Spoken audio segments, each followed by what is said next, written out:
Temiz hava girsin diye. 5 kişiyiz şu an.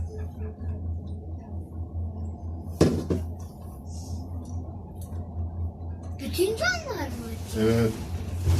Burada sadece şu 2 can var ama. Sadece anne Eliz bir kere babamla konuşacağım demişti ya. Heh.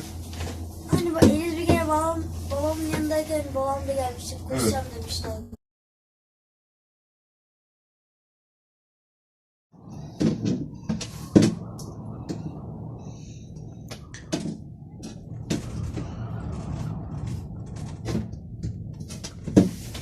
İniş yerine varınca orada oyalandı.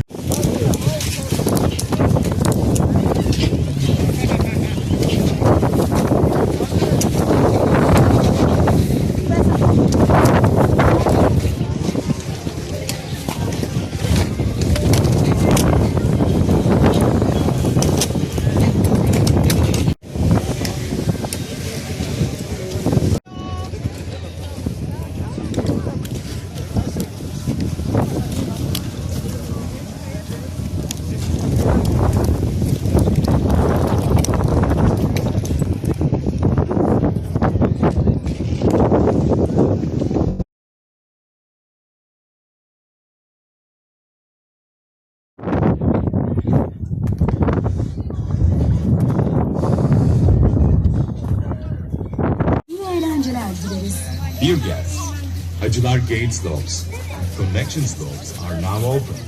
Thank you for your attention.